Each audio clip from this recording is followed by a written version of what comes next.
Salam hörmətli izləyicilər, biologiya sevərlər. Sizinlə 7-ci sinif hüceyrə və orqanizmin üstündəki sual C variantının izahı ilə qarşınızdayıq. İzaha başlamamızdan ilk öncə bu cür videoların davamlı olmasını istəyirsinizsə kanalımıza dəstək məqsədi ilə abunə olmağı və bəyənməyi unutmayın. Birinci sualda soruşur, Euler-Venn diaqramı uyğun məntləri müəyyən edin. Hüceyrə divarı.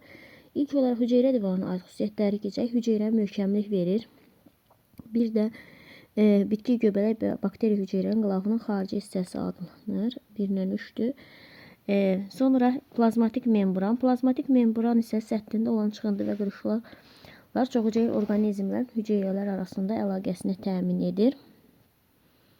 Bir də qılafın daxili hissəsini təşkil edir. Sonra hər ikisinə aid xüsusiyyətlər. Quruluşun öyrənilməsi mikroskopun kəşfindən sonra mümkün oldu. Hüceyrənin orqanoidlərinin bunların hər ikisinin. Sonra bir də viruslarda təsadüf olunmur. Bu da A variantına uyğun gəlmiş olacaqdır. Robert Koch'un vərəm xəstəsinin ağciyərindən hazırlanmış preparatda mikroskop altına baxarkən gördüyü nazik çubuğa bənzər cisimciklər necə adlandırılır da bunun şərəfinə olaraq Koch çubuğu adlandırılır. Hansı ifadə doğru deyil? Obyektiv tubusun yuxarı hissəsində yerləşir. Xeyr, yuxarı hissəsində yadınızda saxlayın ki, okulyar yerləşir. Aşağı hissəsində yerləşir. Elə bu cavabda düzgün olmayan. Hansı ifadə doğru deyil? Yenə də doğru olmayan. Bütün canlı hüceyrələrində ribosom olur. Bəli, bu düzgündür. Viruslar izolalı sintezdə ribosom həyata keçirirlər. Bu doğru deyil, çünki viruslarda izolalı sintezini həyata keçirən heç bir orqanoid yoxdur. O sahib orqanizm hüceyrəsi hesabına bu prosesləri yerinə yetirir. Yunan mənşəli logos. Logos sözünün mənası elm deməkdir. Hansı ifadə doğrudur? Buradan doğru olan ifadələri seçəcəyik. Bitki hüceyrəsinin vakuolları iri olur. Bu doğrudur. Mitoxondri daxili membranı qırışlıdır. Bir də vakuolun daxilində hərəkət olmur. Bu da eləcək B variantına uyğun gəlmiş olacaqdır. Növbəti sualda tədqiqat zamanı müşahidə məqsədi ilə hazırlanmış və standart ölçüdə olan əşya şüşəsinin üzərində yerləşdirilmiş canlı orqanizm hissəsi necə adlanır? Bu preparat adlanır. Bu da A variantında verilmişdir. Euler-Venn diaqramı uyğun məntləri müəyyən edin. Bitki, heyvan.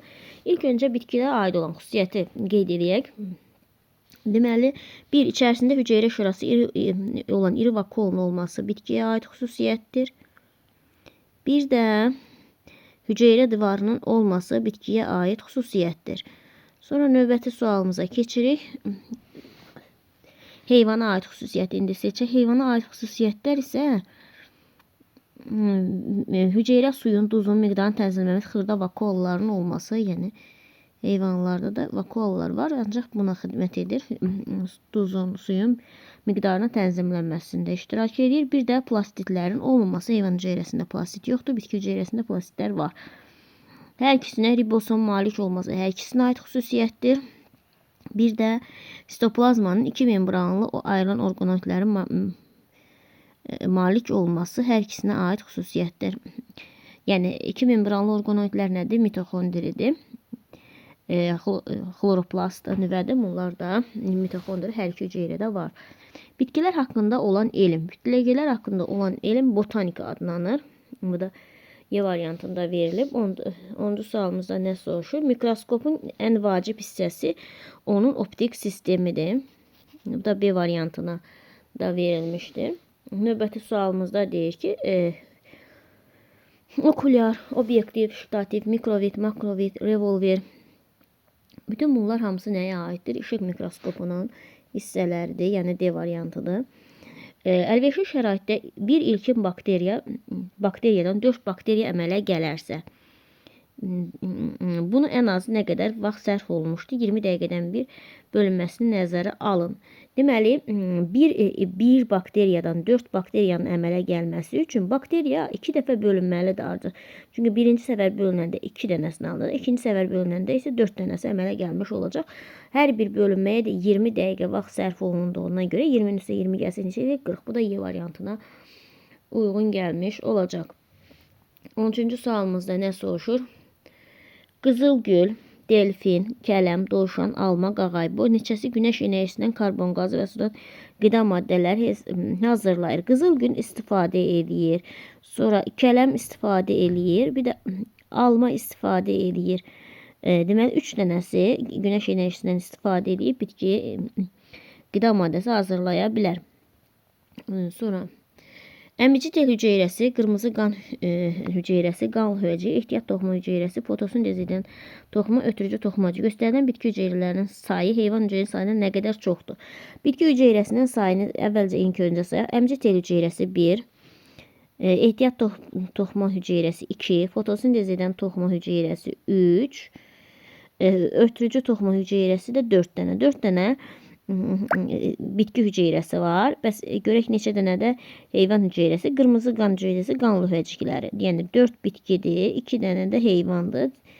Nə qədər çox olacaq? 2 ədəd çox olmuş olacaqdır. Sonra 15-ci 14-cü sualımıza getdik. 15-ci sualımızda bizdən nə soruşur? Yalnız bakteriyalara aid xüsusiyyətləri müəyyən edin. Bakteriyalara aid xüsusiyyətlər formalaşmış nüvələri olmur. Budur bakteriyalara aid xüsusiyyət. Qeyri-əlverişli şəraitdə spor əmələ gətirirlər. Bir də yalnız qeyri-cinsi yolla çoxalır. Bakteriyalarda cinsi çoxalmaq mümkün deyildir. 1, 3, 4. Sonra mikroskop üçün səciyyəvi olanlar. Mikroskop üçün səciyyəvi olan bir mexaniki və optik hissədən ibarət olması bu mikroskopun səciyyəvi xüsusiyyətidir. Optik sistem obyektiv və okulyardan təşkil olunub. Bir də tubusun aşağı hissəsində revolver yerləşir. Bunlar mikroskop üçün səciyyəvidir. Dəstəyi olan çərçivəyə malik olan bu lupanındır. Hər iki tərəfə qabarıq olan böyük şüşə bu da lupaya aiddir. Lupadan fərqlənmir. Bu da yanlışdır. Deməli, bunun üçün aid olan 2, 4, bir də 5 olmuş olacaqdır. 17-ci sual deyir ki, uyğunluğu müəyyən edin. Faydalı bakteriyalar. Faydalı bakteriyalara aiddir torpaq bakteriyaları. Sonra alkoqollu istehsalında istifadə olunan bakteriyalar. Bunlar faydalıdır. Parazit bakteriyalara bir də qatıq istehsalında istifadə olunan bakteriyalar. Parazit bakteriyalar isə vəba törədicisidir. Parazit bakteriyalar vəba törədicisidir. Bir də vərəm törədicisi bakteriyalara aiddir. Yəni C, D. Sonra bitkilər qidalanma prosesi, heyvan qidalanma prosesindən fərqləndirən mühüm fərqi yazın. Bitkilər yadınıza saxlayın ki, heyvanlardan fərqli olaraq günəş enerjisindən istifadə edir. Karbon qazı və sudan, günəş enerjisindən, karbon qazı sudan istifadə edərək qida maddələr hazırlar. Yəni fotosintez prosesi həyata keçirir. Oraqvari anemiya xəstəliyi əsas əlamətləri biri. Əlamətlərini yazın. Oraqvari anemiya xəstəliyi tez yorulur, nəfəs darlığı müşahidə olunur. Həmin isə ertositlər disk şəkilli deyil, oraq şəkilli quruluşa malik olur. Bakteriyalar əlverişli şəraitdə müəyyən ölçüyə çatdıqdan sonra sadə bölünmə yolu ilə 2-yə bölünərək çoxalırlar. Bu qədər. Diqqətinizə görə sağ olun, bəyənməyi və kanalımıza abunə olmayı unutmayın.